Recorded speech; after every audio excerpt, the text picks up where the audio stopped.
Hello students, आज हम class 9 का first chapter number 1 number system शुरू कर रहे हैं। अब नंबर सिस्टम शुरू कर रहे हैं तो बहुत सारी बेसिक जानकारी तो आप छोटी क्लास में सब सीख के आए होंगे, नहीं तो अपन उसको एक बार रिवाइज करते हुए चल रहे हैं। नंबर 1, नंबर सिस्टम की शुरुआत हम सबसे पहले सबसे छोटे सेट से शुरू कर रहे हैं, नेचुरल नंबर।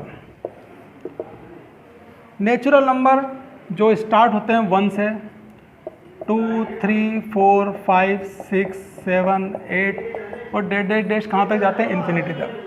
तो नेचुरल नंबर 1, 2, 3, 4, 5, 6, 7, 8, 9, 10, 11 डैश और ये इन्फिनिटी तक जा रहे हैं।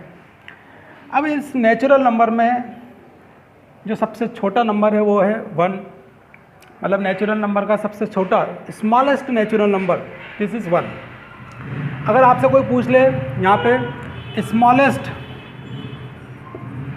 3 digit natural number, smallest 3 digit natural number, तो हम क्या लिखते हैं? 100। स्मॉलेस्ट 7 डिजिट नेचुरल नंबर, तो 7 डिजिट नेचुरल नंबर तो 1, 2, 3, 4, 5, 6, 1, 2, 3, 4, 5, 6, 7। तो जब 3 digit smallest 3 digit natural number लिखते हैं तो क्या लिखते हैं हम? 100, 1, 2, 3, ये 3 डिजिट। और स्मॉलेस्ट 3 डिजिट नेचुरल नंबर तो 100। स्मॉलेस्ट 7 डिजिट नेचुरल नंबर, ये 1, 2, 3, 4, 5, 6 जीरो लगा, उसके बाद ये 1। तो ये आपका smallest 7 digit natural number. Greatest 3 digit natural number, greatest 3 digit natural number 999, क्योंकि 9 सबसे बड़ा नेचुरल नंबर है। इसके बाद 999 में अगर 1 भी जोड़ देंगे तो 999 में अगर हमने 1 जोड़ दिया तो 1000 आ जाएगा और ये 4 डिजिट नेचुरल नंबर हो जाएगा। तो 999 is the greatest 3 digit natural number. Greatest 7 digit natural number या 9 digit natural number, 9 digit natural number जो सबसे बड़ा है तो 9999999 हो गया। ये नहीं हुआ। 9 डिजिट नेचुरल नंबर 1, 2, 3, 4, 5, 6, 7, 8 और एक ये 9। ये गिन लें आप कि 9 डिजिट है, मतलब 9 को 9 बार लिखना है to get the greatest 9 digit natural number. तो ये तो हमने सीखा कि नेचुरल नंबर स्टार्ट होते हैं 1 से लेके 1, 2, 3, 4 से लेके कहाँ तक जाते हैं? ये इन्फिनिटी तक। स्मॉलेस्ट नेचुरल नंबर कैसे लिखते हैं, ग्रेटेस्ट नेचुरल नंबर कैसे लिखते हैं। अब नेचुरल नंबर चूँकि चल रहा था, इसी में अपने को 3 वेराइटी और समझनी है। नंबर 1 प्राइम नंबर्स, नंबर 2 को प्राइम नंबर्स और नंबर 3 कंपोजिट नंबर्स। तो सबसे पहले प्राइम नंबर्स क्या होते हैं? प्राइम नंबर्स, तो नेचुरल नंबर में हम 3 चीज़ें पढ़ेंगे। Prime numbers, those natural numbers which has exactly 2 factors, जिसके एग्जैक्टली 2 फैक्टर्स होते हैं उनको हम क्या बोलते हैं? Prime number.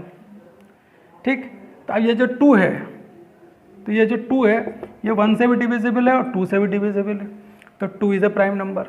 अब 3 जो है ये 1 से भी डिविजिबल है और 3 से भी डिविजिबल है, मतलब 3 के 2 फैक्टर प्राइम नंबर।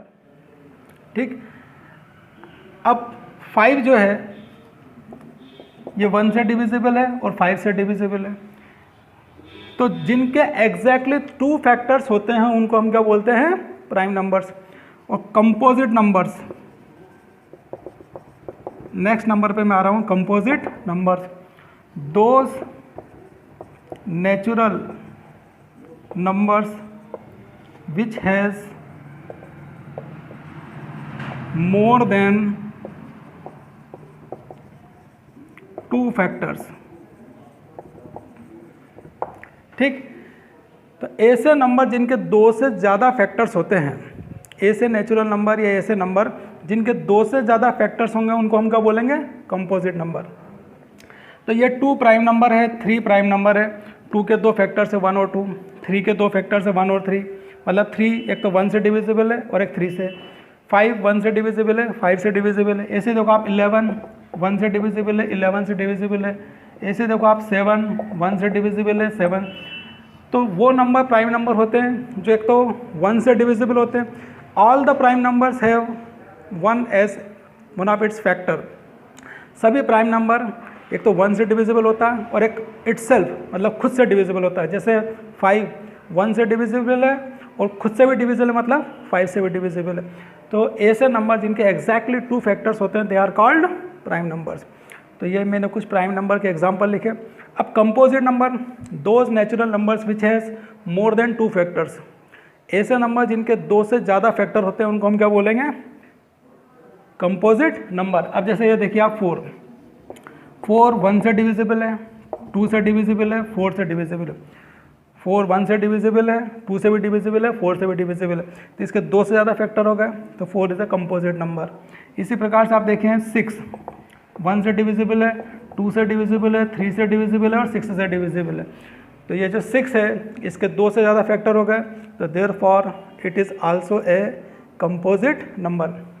तो ऐसे नंबर जिनके 2 से ज़्यादा फैक्टर्स निकल के आ रहे हैं दे आर कंपोजिट नंबर्स। एक और एग्जांपल ले रहा हूँ, जैसा मैं 20 ले लेता हूँ। 20 जो है 1 से डिविजिबल है, 2 से, फिर 3 से नहीं है डिविजिबल, 4 से, 4 5 ज़ा 20, 5 से, 5 4 ज़ा 20, 6 के टेबल में 20 नहीं आता है, 7 के टेबल में नहीं आता है, 8 के में नहीं आता है, 9 के टेबल में 20 नहीं आता है, 10 2 ज़ा 20, फिर सीधा आ जाएगा ये 20 से डिविजिबल, 21 ज़ा 20। तो 20 के फैक्टर्स निकल के आए 1 2 4 5 10 और 20। तो ऐसे नंबर जिनके 2 से ज़्यादा फैक्टर्स होते हैं they are called composite numbers. Next number पे हम चल रहे हैं।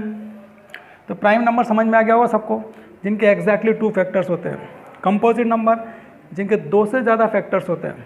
अब ये जो 1 है, ये जो नंबर है ये बड़ा, ये ना तो प्राइम है ना कंपोजिट। तो 1 is neither prime nor composite. 1 ना तो प्राइम नंबर होता है ना कंपोजिट नंबर होता है। ये बहुत ही इंपॉर्टेंट लाइन है क्योंकि 1 का सिर्फ एक ही फैक्टर है, दैट इज 1। 1 का फैक्टर सिर्फ एक ही है और जिसका सिर्फ एक ही फैक्टर है ना तो वो प्राइम नंबर में जाएगा ना कंपोजिट नंबर में जाएगा, क्योंकि प्राइम नंबर के लिए एग्जैक्टली 2 फैक्टर्स होने चाहिए और कंपोजिट नंबर्स के लिए 2 से ज़्यादा फैक्टर्स होने चाहिए। तो यहाँ पे जो 1 है इट हैज़ ओनली 1 फैक्टर, तो therefore 1 is neither prime nor composite. अब इसके बाद नेक्स्ट नंबर पे चल रहे हैं हम, नंबर्स। तीसरे नंबर पे को prime numbers. 2 numbers A and B are said to be co-prime if they have 1 as their common। 2 number A और बी को हम को प्राइम तब कहेंगे, 2 नंबर्स ए एंड बी, हमने 2 नंबर ले लिए, नंबर 1 ए और नंबर 2 बी। इन दोनों को हम को प्राइम तब बोलेंगे जब उनका एक ही कॉमन फैक्टर है, मतलब उनका कॉमन फैक्टर कौन है? 1। जैसे मैंने ले लिया यहाँ पे ए बराबर 6, बी बराबर 5। तो ए के फैक्टर्स 1 2 3 और 6। जो 6 ए बराबर मैंने 6 लिया तो 6 के फैक्टर्स हो गए 1 2 3 और 6। 6 1 से डिविजिबल है, 2 से डिविजिबल है, 3 से डिविजिबल है और 6 से डिविजिबल है। और 5 1 से डिविजिबल है और 5 से डिविजिबल है। तो इनका कॉमन फैक्टर क्या निकल के आया? कॉमन फैक्टर है 6 और 5 का, दैट इज़ 1। तो 6 और 5 का कॉमन फैक्टर 1 निकल के आया, तो therefore 6 and 5 are coprime numbers. 6 और 5 क्या हैं यहाँ पे? को प्राइम नंबर्स, क्योंकि 6 भी 1 से डिविजिबल है, 5 भी 1 से डिविजिबल है।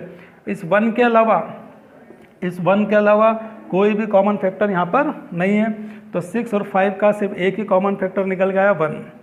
और भी हम एग्जांपल ले सकते हैं को प्राइम नंबर्स के। अब आप चेक करके बताएं मुझे, चेक 8 और 9, 8 and 9 are coprime numbers. क्या 8 और 9 को प्राइम नंबर्स हैं? तो 8 और 9 ये को प्राइम नंबर्स है कि नहीं है? तो 8 के फैक्टर्स लिखो, 1, 2, 4 और 8। 8 1 से डिविजिबल है, 2 से डिविजिबल है, 3 के टेबल में 8 आता नहीं है तो 3 छोड़ दिया मैंने, 4 से डिविजिबल है और 8 से डिविजिबल है। 9 के फैक्टर्स 1, 3 और 9, ये दोनों में 1 कॉमन फैक्टर आ गया, 1 के अलावा और कोई दूसरा कॉमन फैक्टर यहाँ पे नहीं है। तो कॉमन फैक्टर यहाँ पर आया है, कॉमन फैक्टर यहाँ पे 1, ठीक। 2, 4, 8 इसमें नहीं है, 3, 9 इसमें नहीं है। तो कॉमन फैक्टर इन दोनों में 8 में और 9 में क्या है? सिर्फ 1। तो 8 एंड 9 आर आल्सो को प्राइम नंबर्स। 8 और 9 भी क्या है यहाँ पे? को प्राइम नंबर्स है। Okay, now students, natural number तो 1 से स्टार्ट होते हैं, 1 से लेके कहाँ तक जाते हैं? ये इन्फिनिटी तक। ये इन्फिनिटी का निशान बनाया मैंने। अब नेक्स्ट नंबर पे अपन आ रहे हैं होल नंबर्स, ठीक है। होल नंबर्स कहाँ से स्टार्ट होते हैं? सबको पता होगा 0 से। 0, 1, 2, 3, 4, 5, 6 डैट डैट डैश, ये भी कहाँ तक जाएंगे? इन्फिनिटी तक। तो होल नंबर में 0 और इंक्लूड हो गया। 0 की खोज कहाँ हुई थी? सबको मालूम होगा, भारत में, इंडिया में। जब 0 दिया था मेरे भारत में। तीसरे नंबर पे, अब होल नंबर के बाद आप आ रहे हैं किस पे? Integers, INTEGERS, integers. इंटीजर्स के बारे में सब जानते हैं कि जैसे हम इंटीजर पे आ रहे हैं तो हम नंबर लाइन पे शुरू हो रहे हैं। तो ये 0, ये 1, ये 2, ये 3, ये 4, ये 5, ये 6, ये 7 और ये डैट डैट डैश, ये कहाँ तक जा रहे हैं हम? इन्फिनिटी तक। इधर -1, इधर -2, इधर -3, -4, -5 डैट डैट डैश, कहाँ तक जाएंगे यहाँ पे? माइनस इन्फिनिटी तक। तो 0 से इधर, ये पॉजिटिव डायरेक्शन कह सकते हो आप इसको कि ये पॉजिटिव डायरेक्शन है। तो इधर तरफ जाएंगे तो पॉजिटिव संख्याएं मिलेंगी, 1, 2, 3, 4, 5। इधर तरफ जाएंगे तो ये negative direction, -1, -2, -3, -4 that that dash, ठीक है। हम इधर जाने को पॉजिटिव मान लेते हैं, इसको 0 के राइट साइड पॉजिटिव, 0 के लेफ्ट साइड नेगेटिव। तो इंटीजर्स 0 +-1 +-2 +-3 +-4 डैट डैट डैश, इस तरह से। या यूँ भी लिख सकते हो 0, 1, 2, 3, 4, 5, 6 डैट डैट डैश, इधर इन्फिनिटी और -1, -2, -3 और डैट डैट डैश, इधर तरफ कहाँ तक जाएंगे हम? -इन्फिनिटी। तो इंटीजर्स 0 से लेके +इन्फिनिटी तक और 0 से लेके -इन्फिनिटी तक। राइट साइड जाएंगे तो पॉजिटिव और लेफ्ट साइड जाएंगे तो नेगेटिव। तो नेचुरल नंबर से बड़ा सेट कौन सा है? Whole number. और होल नंबर से बड़ा सेट कौन सा है? इंटीजर्स। आप देख सकते हो कि 0, 1, 2, 3, 4, 5, तो होल नंबर के सारे number 0, 1, 2, 3, 4, 5 that that dash infinity, ये 0, 1, 2, 3, 4, तो ये सारे होल नंबर्स आ गए। देखो आप, तो सारे होल नंबर किस में है? इंटीजर्स में।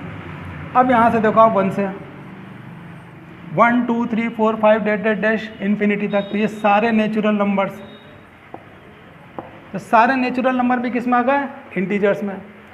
मतलब इंटीजर में ही सारे होल नंबर भी हैं और सारे नेचुरल नंबर भी हैं।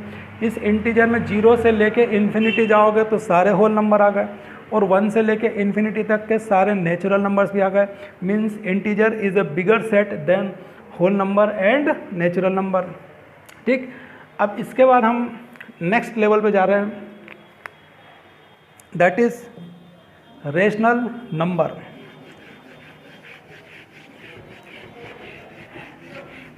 Is a rational number. Rational number क्या होता है, कैसा दिखता है, कैसे डिटरमाइन करेंगे हम इसको? तो rational numbers are written in the form of P upon Q। Rational numbers को हम P अपॉन Q के फॉर्म में लिख सकते हैं, where P and Q are integers, P and Q are integers and Q is not equal to 0।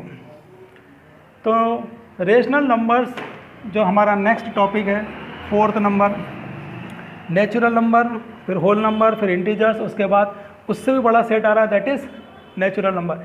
Natural numbers are written in the form of P upon Q where P and Q are integers and Q is not equal to 0।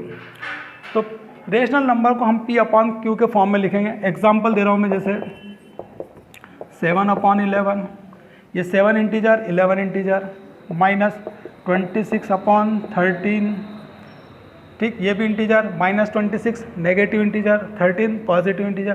तो integer upon integer, ये भी क्या हो गया, rational number. 12 upon 0, अब ये rational number नहीं है, because rational numbers are written in the form of P upon Q and P and Q are integers. P और Q इंटीजर्स तो होने चाहिए, लेकिन Q is not equal to 0। तो भाई साहब ये रेशनल नंबर में नहीं जाएगा, क्योंकि ये नीचे जो डिनोमिनेटर है, व्हाट इज़ Q, ये न्यूमरेटर, न्यूमरेटर कौन है P, Q क्या है, डिनोमिनेटर। तो यहाँ पे Q should not be 0, means denominator should not be 0। Why denominator should not be 0? Because division by 0 is not defined. कोई भी नंबर ऊपर, मान लीजिए यहाँ पे ऊपर दे रखा है 136 अपॉन 0, तो किसी भी नंबर को जब 0 से डिवाइड करते हैं तो वो डिवीज़न कैसा होता है, नॉट डिफाइंड होता है। तो since division by 0 is not defined, और नॉट डिफाइंड अगर कोई है तो वो नंबर ही नहीं है, ठीक है नहीं। तो natural numbers are written in the form of P upon Q, और P और Q इंटीजर्स होने चाहिए and Q is not equal to 0, ठीक है। Q 0 नहीं होना चाहिए, जैसे हमने इसको डिस्कार्ड कर दिया। 12 upon 0 is not a rational number, ठीक। जब भी आप रेशनल नंबर के रूप में लिखोगे तो P और Q क्या होने चाहिए, यहाँ पे इंटीजर्स होने चाहिए। अब मैं आपसे प्रश्न पूछता हूँ कि क्या सारे नेचुरल नंबर, क्या सारे नेचुरल नंबर रेशनल नंबर होते हैं? तो नेचुरल नंबर लिखो आप 1 2 3 4 5 6 7 डैश, ये कुछ नेचुरल नंबर लिखे मैंने। इन सब के नीचे आपको मालूम है किसी भी नंबर को 1 से डिवाइड करोगे तो वही नंबर आ जाएगा। जैसे 176, इसको 1 से डिवाइड किया, 176 को 1 से डिवाइड किया तो वापस क्या जाएगा, 176। तो ये 1 2 3 4 5 6 7 डैश, तो 1 के नीचे 1, 2 के नीचे 1, 3 के नीचे 1, 4 के नीचे 1 डैश। तो ये सब देखो P अपॉन Q के फॉर्म में आ गए। ये भी इंटीजर, ये भी इंटीजर, पॉजिटिव इंटीजर है ये सब। तो P अपॉन Q के फॉर्म में लिख दिया मैंने इन सबको नेचुरल, ये सारे नेचुरल नंबर को मैंने P अपॉन Q के फॉर्म में लिख दिया। तो ये सभी क्या हैं, rational number, means all natural numbers are rational. अब whole number, whole number 0 1 2 3 4 dash, कहाँ तक जाएंगे, इन्फिनिटी तक। इनके नीचे भी, सबके नीचे 1 लिख दो आप, तो ये भी सब P अपॉन Q के फॉर्म में हो गए। तो सारे होल नंबर्स भी क्या हैं, सारे होल नंबर्स भी क्या हैं, नेचुरल रेशनल नंबर। अब अपन आ रहे हैं इंटीजर्स पे, ठीक है। तो इंटीजर में 0 1 2 3 4 5 6 डैश, ये पॉजिटिव इंटीजर, -1 -2 -3 -4 डैश, ये नेगेटिव इंटीजर्स, ठीक। What is a rational number? Rational numbers are written in the form of P upon Q where P and Q are integers. तो ये तो सारे इंटीजर्स हैं, ये सब न्यूमरेटर मान लो, इन सब का डिनोमिनेटर लगा दो आप 1 1 1 1 1 1 1 1 1 1 1। तो ये सब P अपॉन Q के फॉर्म में मैंने इनको कन्वर्ट कर दिया।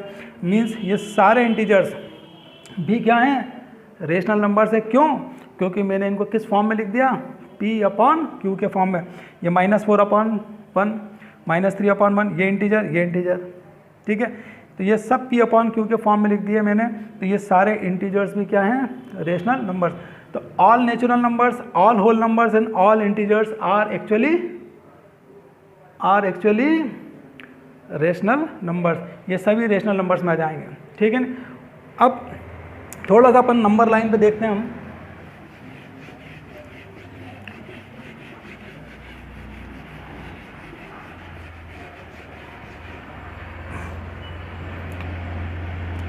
अब रेशनल नंबर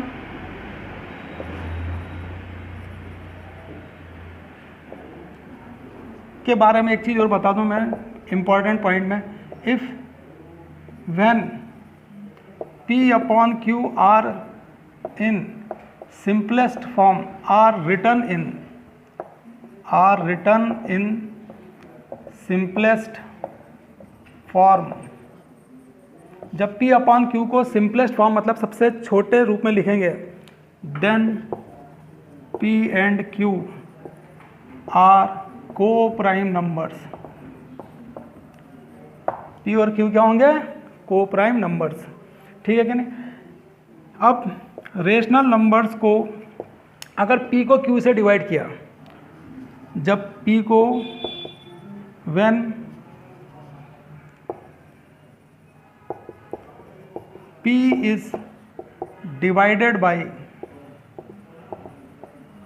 Q, Q से डिवाइड कर दिया, मान लो हमने P को किससे डिवाइड कर दिया? Q से। जैसे मान लीजिए कि ये 7 अपॉन 10, तो ये 0.7, 5 अपॉन 2, 5 को 2 से डिवाइड करोगे तो 2.5, 11 अपॉन 3, तो 3 3 9, बचेंगे कितने? 2, 3 6 18, 3 6 18, 3 6 18 आता रहेगा, डेट डेट डैश, तो ये 11 अपॉन 3 जो है 3.666 डेट डेट डैश इसके बराबर आएगा। ओके, ये इसकी वैल्यू यहाँ पे लिखी मैंने। तो रेशनल नंबर्स में जब हमने P को Q से डिवाइड किया, rational numbers are written in the form of P upon Q, और P को जब Q से डिवाइड करोगे तो ये डेसिमल फॉर्म में आएगा। डेसिमल फॉर्म या तो टर्मिनेट हो जाएगा, और जैसे 11 को 3 से डिवाइड किया तो ये टर्मिनेट नहीं हुआ, लेकिन इसमें जो भी डिजिट आएगा वो क्या होगा? रिपीट होगा।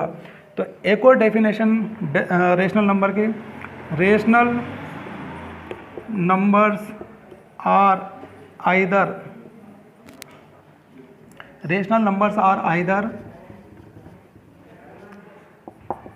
terminating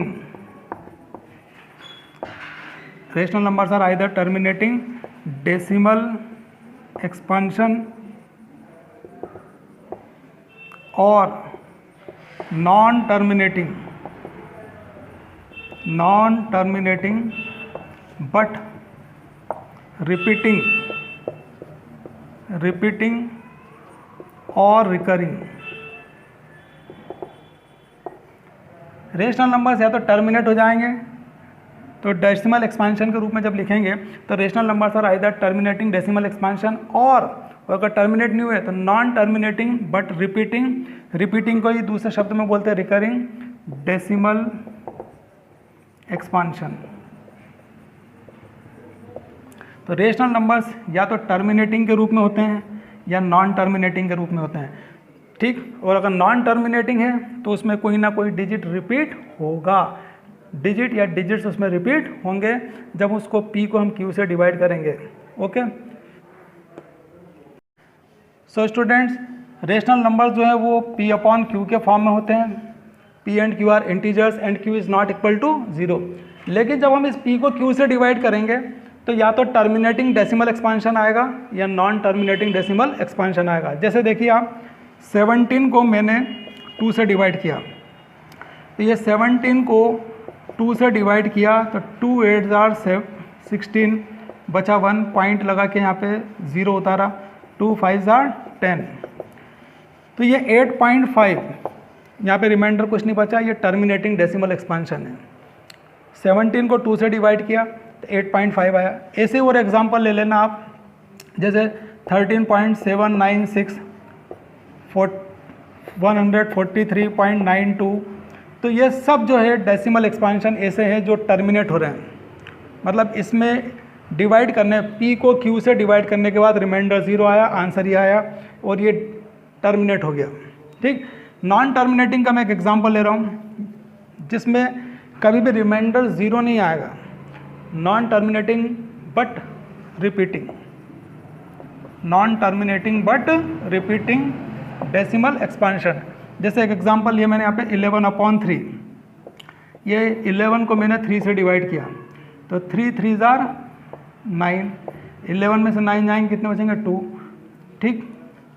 अब पॉइंट लगा कर मैंने यहाँ पे 0 उतारी, 3 6 जार 18, 20 में से 18 जाएंगे 2, पॉइंट लगा हुआ है, फिर 0 उतार दो, 3 6 जार 18, फिर रिमाइंडर बचा 2, पॉइंट लगा है, फिर 0 उतार दो, फिर 3 6 जार 18, 20 में से 18 जाएंगे फिर 2, तो बार बार रिमाइंडर यहाँ पे बच रहा है, सेम रिमाइंडर बच रहा है, बार बार यहाँ पे डिवाइड करने पे सेम नंबर आ रहा है 6, तो ये 3.666 डैश डैश डैश। तो ये नॉन टर्मिनेटिंग है, मतलब टर्मिनेट नहीं हुआ, हर बार कुछ रिमाइंडर बच रहा है यहाँ पे। नॉन टर्मिनेटिंग है मतलब टर्मिनेट नहीं हुआ, टर्मिनेट अगर हो जाता तो रिमाइंडर कितना हो जाता 0। नॉन टर्मिनेटिंग है लेकिन इसमें जो भी डिजिट आ रहा है डिवाइड करने पे यहाँ पर वो रिपीटिंग हो रहा है, मतलब देखो पॉइंट के बाद में 6 6 6 6 6 ये रिपीटिंग डिजिट आ रही है। ऐसे एक अगर एग्जांपल ले रहा हूँ मैं 42.939393 डैश डैश डैश, इसमें 6 बार बार रिपीट है, तो इसमें रिपीटिंग यूनिट है 6, तो 3.6 के ऊपर बार, इसमें रिपीटिंग यूनिट है 93, तो 42.93, इसमें 93 रिपीटिंग यूनिट है, 176.247 डैश डैश डैश, तो इसमें 247 बार बार रिपीट हो रहा है, तो ये रिपीटिंग यूनिट है इसमें 247, तो 176.247, ये 2 4 और 7 के ऊपर हमने क्या बना दिया bar, because 247 is the repeating unit. तो rational numbers P upon Q के फॉर्म में होते हैं। P को जब Q से डिवाइड करोगे तो या तो टर्मिनेटिंग डेसिमल एक्सपांशन आएगा या फिर non terminating but repeating decimal expansion आएगा। एक खास बात और मैं बता दूं कि जो भी टर्मिनेटिंग डेसिमल एक्सपांशन होगा उसमें Q 2 की पावर m इंटू 5 की पावर n, मतलब सिर्फ वही रेशनल नंबर टर्मिनेट होगा जिसमें नीचे डिनोमिनेटर में 2 या 5 या दोनों ही फैक्टर्स हैं। ऐसा रेशनल नंबर ही टर्मिनेट होगा, ऐसा रेशनल नंबर ही टर्मिनेट होगा जिसमें नीचे डिनोमिनेटर में 2 और 5 या दोनों ही फैक्टर्स हैं। जैसे अब इसमें देखो 17, इसके नीचे क्या है 2, या 2 था तो ये टर्मिनेट हो गया। अब ऐसे ही आप देखो 19/40 ये टर्मिनेट होगा कि नहीं होगा, तो 40 के फैक्टर्स निकाल दो आप, 2 से दिया इसको, फिर 2 से दिया, फिर 2 से दिया, फिर 5 से दिया, तो ये इसमें आ गया 2 की पावर 1 2 3 और 5 की पावर 1। तो यहाँ नीचे डिनोमिनेटर में फैक्टर से 2 और 5, तो ये पक्की बात है, आप इसको डिवाइड करके देख लेना। 19 को 40 से डिवाइड करोगे तो ये आएगा टर्मिनेटिंग 19/40, ये जो है टर्मिनेटिंग डेसिमल एक्सपांशन आएगा, टर्मिनेटिंग डेसिमल एक्सपांशन, ठीक। 19 को जब आप 40 से डिवाइड करोगे तो ये टर्मिनेटिंग डेसिमल एक्सपांशन आएगा। ये 40, ये जो नीचे डिनोमिनेटर में लिखा रहा है इसके फैक्टर्स 2 या 5 के रूप में है नीचे, 2 की पावर m इंटू 5 की पावर n, इस रूप में अगर इसके फैक्टर्स हैं तो पक्की बात मान के चलें कि ये टर्मिनेट होगा। अब यहाँ पर देखो 11/3 ये नॉन टर्मिनेटिंग आया था, तो नीचे फैक्टर क्या है 3, नीचे फैक्टर क्या है 3, तो यहाँ पे नीचे 2 या 5 के अलावा अगर कहीं का दूसरा फैक्टर है तो वो नॉन टर्मिनेटिंग में चला जाएगा। ऐसा रेशनल नंबर किस में चला जाएगा, नॉन टर्मिनेटिंग में। जैसे अब यहाँ देखिए 247 अपॉन नीचे जैसे 30/21, इसको पहले सिंपलेस्ट फॉर्म में ले लेते हैं अपन, 3 10 और 3 7 10/7, तो यहाँ पे 7 आया फैक्टर, क्या होगा ये, यहाँ पे 2 और 5 फैक्टर नहीं है, 2 और 5 के अलावा कौन सा फैक्टर है 7, तो ये क्या होगा नॉन टर्मिनेटिंग होगा। अच्छा अगर मान लीजिए आपके सामने ऐसा लिखा रहा है x, सपोज करो 1/3 इंटू 5 इंटू 2, अब ये बताइए कि ये टर्मिनेटिंग है कि नॉन टर्मिनेटिंग है। ये 1/3 इंटू 5 इंटू 2, इसमें 5 और 2 दोनों फैक्टर्स हैं, लेकिन एक फैक्टर और दे रखा है यहाँ पे कौन सा 3, तो 5 और 2 के अलावा अगर कहीं का दूसरा फैक्टर दे रखा है तो ये कौन सा होगा? Non terminating. क्या होगा ये? Non terminating decimal expansion. तो यहाँ पे अगर 2 और 5 के अलावा और कई सा फैक्टर है, जैसे अब ये देखिए 2 की पावर 3 इंटू 5 की पावर 7, यहाँ दे रखा मान लो 17, तो नीचे 2 और 5 फैक्टर है, 2 की पावर 3 5 की पावर 7, तो फैक्टर यहाँ पे सिर्फ 2 और 5 है, तो ये क्या होगा? टर्मिनेटिंग। ये होगा टर्मिनेटिंग डेसिमल एक्सपांशन।